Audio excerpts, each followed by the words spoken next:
Hola, muy buenas tardes. Mi nombre es Alma Rosa Maturano y el día de hoy vamos a hablar sobre una parte del libro de Lázaro Cárdenas, Modelo y Legado del tomo 3, con el siguiente subtema que es Cárdenas, el otro lado de la historia, por Carlos Martínez Azad.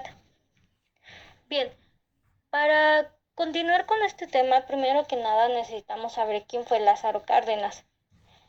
Lázaro Cárdenas del Río nació en Jiquilpan, Michoacán, el 21 de mayo de 1895 y fallece el 19 de octubre de 1970 en la Ciudad de México.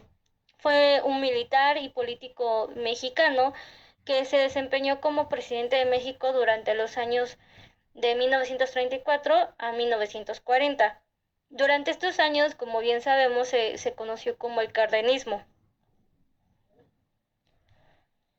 Al asumir la presidencia, Cárdenas tuvo el pleno convencimiento de que para alcanzar una paz duradera tenía que fincar su gobierno pues en un amplio programa social defendido por los más atribulados. ¿Quiénes eran? Pues de un lado estaban los obreros y del otro estaban los campesinos. Su activismo fue tan vasto como su energía y así es como articuló un fuerte consenso que le permitió pues un amplio reparto agrario y concesiones diversas a los asalariados. Este es un lado como positivo que tuvo, por así decirlo, pero también por el otro lado tuvo que enfrentarse al descontento, a los desacuerdos y disidencias de quienes se alejaban de su proyecto, con, contrastándolo con sus contenidos culturales propios y pues más cosas, ¿no? Podemos ver que hubo profundas causas erradicadas en la pobreza, en prácticas de dominación establecidos, en la ignorancia y el deseo de encontrar con cierta urgencia los recursos para la esperanza de la historia de México, que les negaba. Alentaron pues en la sociedad situaciones difíciles de afrontar por el gobierno de cardenista y vemos algo súper importante. Cárdenas llegaba con dos compromisos muy claros. ¿Cuál era el primero? Pues el primero era reforzar el presidencialismo para evitar crisis como la que acababa de pasar en el país con el maximato callista, que pues, bien, como bien sabemos se articuló luego del asesinato de Álvaro Obregón en 1928 y al avanzar en la centralización política, pues que según antecedentes concretos era garante del orden que debía permitir el desarrollo de nuestro país, ¿no? Cuando Cárdenas asume la presidencia de la República Mexicana, que fue el 30 de noviembre de 1934, el país ya se encontraba desarticulado y vemos que los gobiernos y los cacicazgos regionales fuertes permitían el mayor concierto al que se podía aspirar. Podemos observar que pues se trataba de hombres que la secuela de la propia revolución puso en posiciones de preeminencia, pero que del otro lado también resultaban un desajuste para el programa cardenista. Ok, como bien sabemos, pues México estaba atravesando por tantos y cientos de movimientos políticos y sociales como regiones existentes, en los cuales pues era un poco difícil encontrar un eje articulador que nos gustara o no, pues se tuvieron el garridismo, el tejidismo y el cedillismo. Y a esto pues se aunaba que engrandecía a los que confrontaba con el Estado que el cardenismo estaba dispuesto a construir, ¿no? Y en la lectura pues obviamente hace referencia a que una circunferencia solo cabe un centro y Cárdenas se mostró dispuesto a defenderlo a más no poder. En los primeros años vemos que el gobierno cardenista causaba problemas no solo a aquellos gobernadores que ya existían en ese momento, creyéndose con los que fueron de los antiguos jefes políticos, terminaron por presión del presidente abandonando sus posiciones casi de manera inmediata a la crisis de junio de 1935, cuando los historiadores coinciden que Cárdenas se sacudió la influencia de Calles, ya que pues como bien sabemos no fueron como tiempos para discutir el federalismo, aunque por ejemplo da el caso de Luis Cabrera, quien insistía en que la soberanía de los estados era una mentira para eludir las responsabilidades del centro.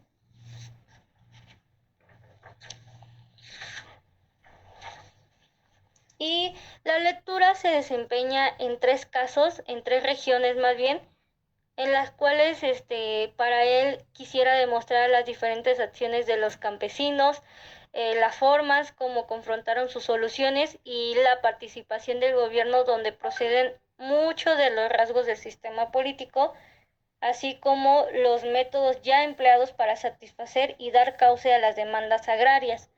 Todo esto está obviamente enfocado demasiado en la parte agraria, ¿no? En el primer caso vemos Jalisco a río revuelto. ¿Qué significa esto? Durante los primeros años del cardenismo, Jalisco fue gobernado por Everardo Topete y Sebastián Allende. Y la Confederación Campesina Mexicana, la CCM, acusaba al primero de ser enemigo completamente de la clase campesina y pues a Sebastián Allende de cometer atropellos contra los campesinos compelidos por las ligas que tienen con los hacendados jaliscienses de los que recibieron dinero. Los conflictos tenían pues una gama bastante amplia entre agraristas y pequeños propietarios, también entre estos a las comunidades indígenas y de todos contra los terratenientes y de estos contra los profesores rurales. Las armas de los poderosos fueron empuñadas por guardias blancas, perdón, y en algunas oportunidades por la jerarquía del Ejército Federal. Incluso las autoridades convencieron a los agraristas de respetar la pequeña propiedad como un rasgo importante de la política de Cárdenas. Bien, un conflicto importante fue el de la invasión de los agraristas de las mezcaleras, impidiendo a los trabajadores extraer el mezcal y que gimaran los magueyes. La Cámara de Comercio declaró que habían sido inútiles las gestiones que han venido haciendo ante el Departamento Agrario y ante las autoridades civiles para recuperar el control sobre las tierras y las mezcaleras, por lo que pues es inminente la clausura de las fábricas de tequila, quedando sin trabajo y sustento a más de 800 familias, además de que los propietarios dejaban de pagar los impuestos fiscales. Esta petición concluyó en el retiro de los agraristas de la región de Tequila, porque aceptaron que la restitución de las tierras a sus legítimos dueños se habían realizado mediante la intervención pacífica de las autoridades militares. Y de aquí nos vamos directamente con el segundo ejemplo, el cual es los radicales en Veracruz.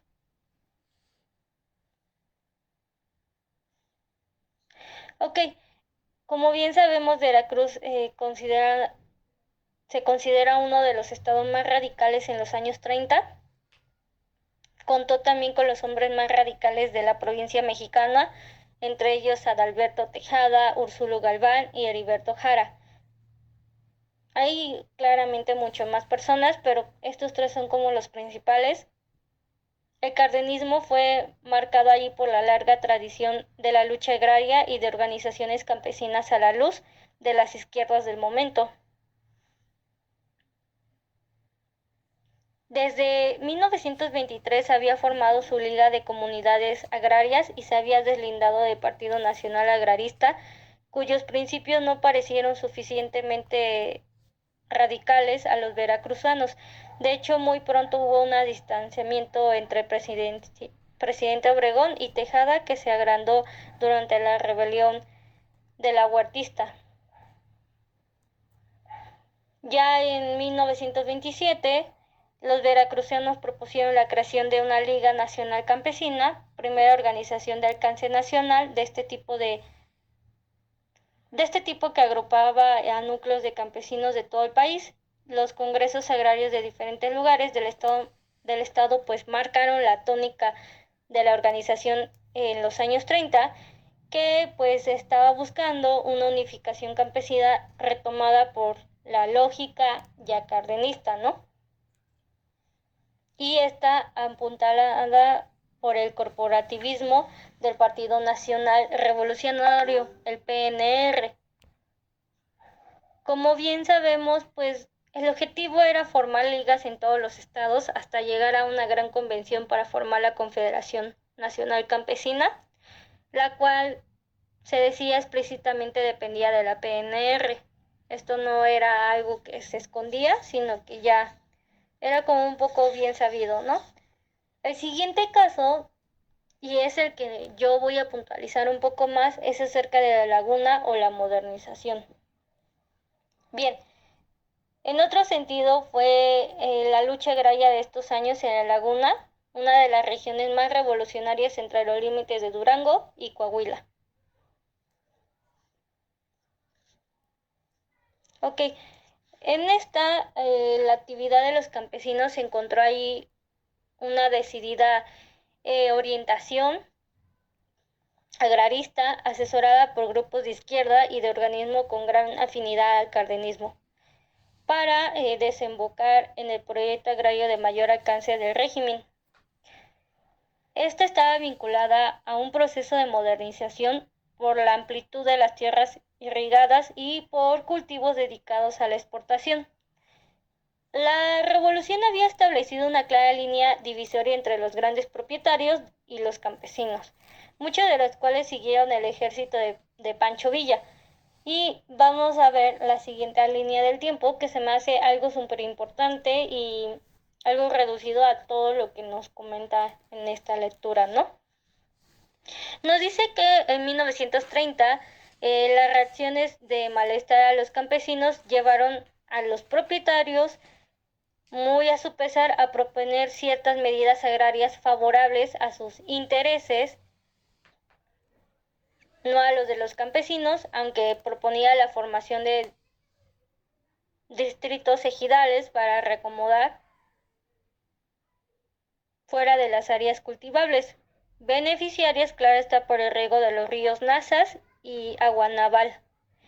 En esta se repartieron 21.640 hectáreas, de acuerdo con la Secretaría de Agricultura y la Comisión Nacional Agraria, entre 2.318 ejidatarios, aunque apenas 5.600 hectáreas, apenas el 20% eran cultivables. Vemos que en 1934 el presidente Abelardo Rodríguez creó 2 distritos ejidales en la región. Los problemas continuaron frente pues a una explotación físicamente ya capitalista, y esta tuvo 2 expresiones, de las cuales mantuvieron su exigencia con las armas y la de los campesinos que exigieron el reparto de tierras. Las gavillas intervinieron en diversos actos sangrientos, ya conocidos también. El secretario de guerra, el general pues Andrés Figueroa, tuvo que hacerse presente en la laguna y recurrir a diferentes estrategias para pacificar lo que estaba sucediendo en la zona, ¿no?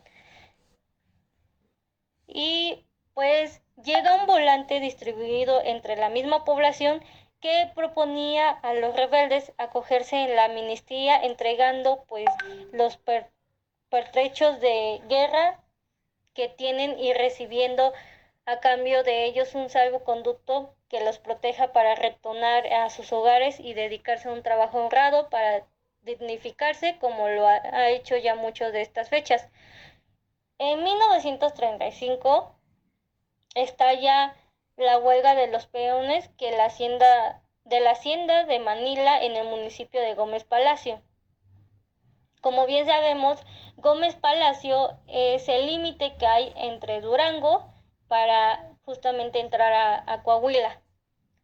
Los señores Hermosillo y García llegaron a un acuerdo con los campesinos del sindicato de Manclovio Herrera, mientras que los del sindicato de Librado Rivera solicitaban una incautación de la hacienda porque pues debían levantarse las cosechas de algodón y alfalfa. Lo singular que podemos ver de las luchas que allí acontecieron es que fueron marcadas por la negociación sindical. Eso fue como que lo principal que los se detectó, ¿no? Y empezamos a observar que los problemas polinderos entre los fraccionistas y los ejidatarios lograron resolverse. También se tuvieron medidas como la reglamentación de gobierno del estado sobre el pago del séptimo día y hubo una cancelación de contrato de más de 400 trabajadores fueran caldo de cultivo para la convocatoria a huelga general de 104 sindicatos afiliados a la CTM, que pues obviamente representaban cerca de más de 20,000 trabajadores.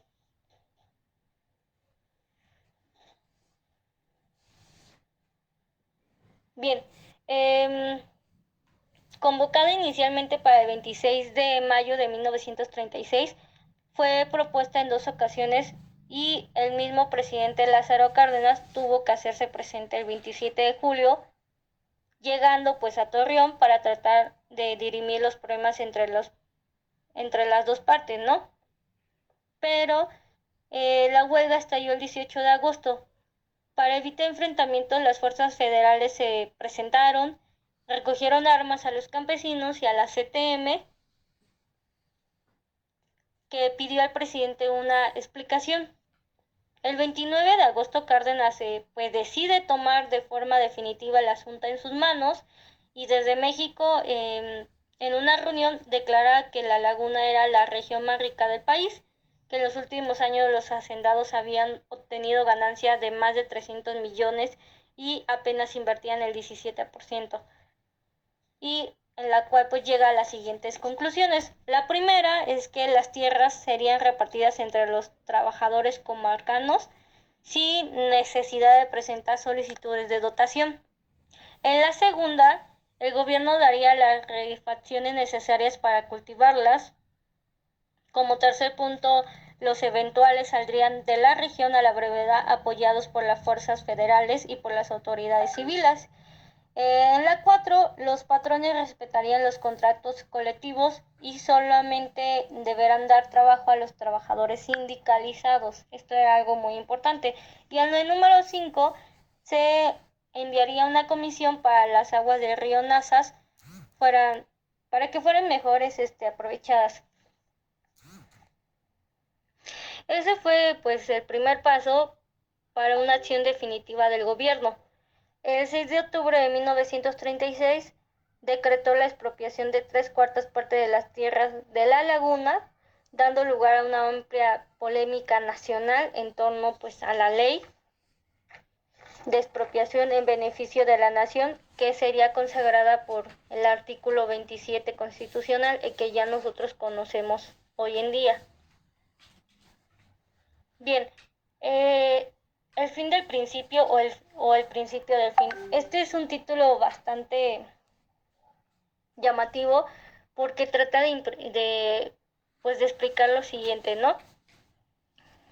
Empieza comentando ciertas cuestiones que van pasando durante estos eventos y retoma justamente pues ya lo que había pasado en 1936, a una semana de la expropiación de la laguna, que se otorga posesión provisional de las tierras dotadas por un total de 6.582 hectáreas. Los desacuerdos con Cárdenas eran evidentes y los rumores se habían puesto en marcha para exacerbar los ánimos y hacer aparecer a Zedillo como el instigador de un complot contra el presidente.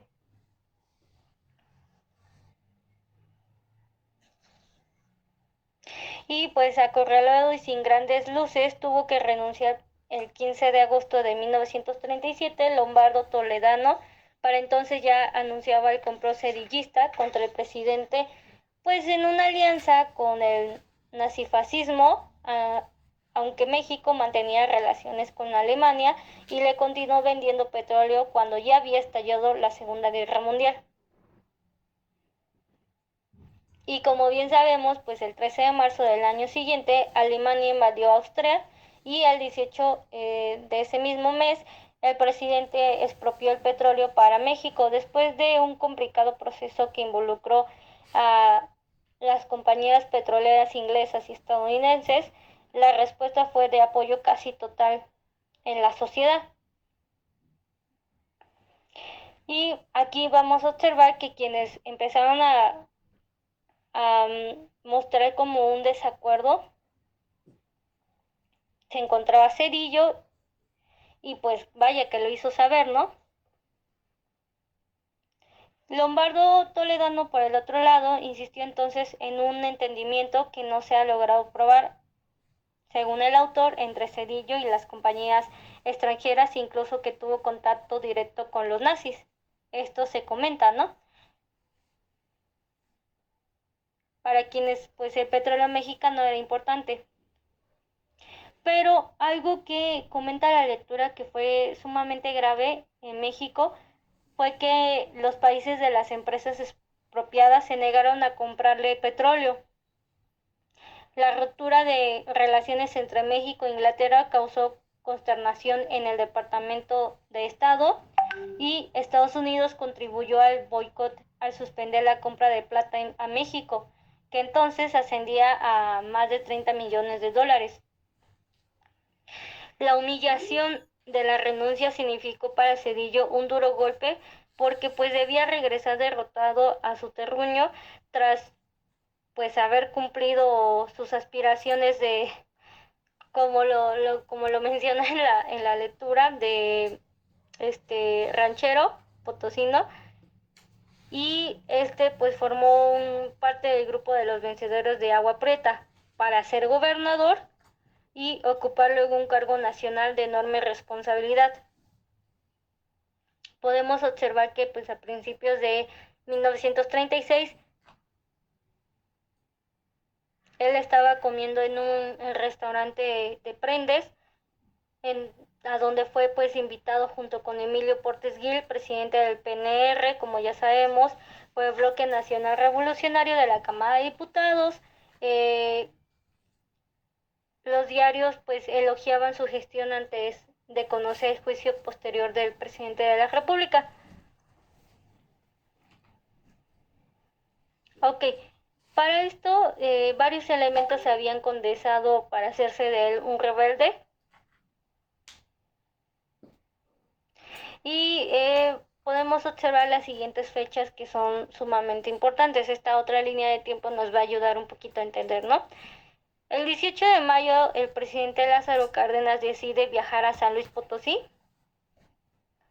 a pesar de ciertos rumores que ya se estaban escuchando sobre la concentración de tropas sedillistas, y Fernando Benítez elogió su valor por irse a meter a la cueva de Lobo, ¿no? Esta es una parte que comenta esta persona, pero del otro lado Salvador Novo lo contradice y afirma lo que también dicen los expedientes militares, que ese día a las vías del tren estaban rigurosamente vigiladas por más de 7,000 soldados que ya habían sido dispuestos pues en esta zona, y Zedillo estaba copado en su casco de paloma rodeado por tropas del Ejército Federal. Son cosas que empiezan a surgir durante ese tiempo y pues justamente el 9 de enero de 1939, acompañado por un reducido grupo de rebeldes, fue detectado en el puerto de la Biznaga, en el rancho de la Venta. Al finalizar los disparos estaba muerto, se comentaba, ¿no? Volvería a Palomas del día 11 de ese mismo mes, con lo que había deseado durante todo el transcurso de la campaña, en el rústico féretro de madera, ¿no? Hay algo muy importante que el diario de Excelsior comenta el 13 de enero de 1939, en el cual pues informa que el general Saturnino Cedillo había muerto peleando al lado de su hijo Elodío, de 18 años. Y pues esta misma nota termina informando que se habían recogido a los rebeldes 3 fusiles de 8 milímetros con 84 cartuchos y 11 caballos ensillados, 5 monturas y 2 caballos muertos. Y pues respecto a la acción y a su responsable jefe de la 12 zona militar, pero a pesar de todo esto que se estaba comentando, el presidente Cárdenas tuvo que felicitar ante la negatividad, por así decirlo, porque no, algo muy importante que se decía es que pues las cifras resultaban como desproporcionadas, es decir, como que algo no coincidía y entonces sale Lázaro Cárdenas a hablar y a felicitar a su ejército y a los combatientes para callar las críticas que ya se estaban dando sobre este cuestionamiento, bueno, sobre este problema más bien. Había desaparecido una de las tensiones más fuertes que enfrentó el cardenismo, aunque pues nunca se aclaró cómo fue en realidad lo que pasó, ¿no? Y justamente hay una persona que se llama Luisa Nela, que pues comenta que es uno de los hombres que estaba en la Biznega ese día y que comentó su versión, ¿no? Y pues en la lectura se da a conocer como que un poco de su versión, donde dice que luego así por la ladera por donde iba yo salió otro compañero. Se llamaba Ramón de la Torre, era de la Buena Vista y ya nos juntábamos dos allí y le pregunté, ¿no vio por dónde se fue el general?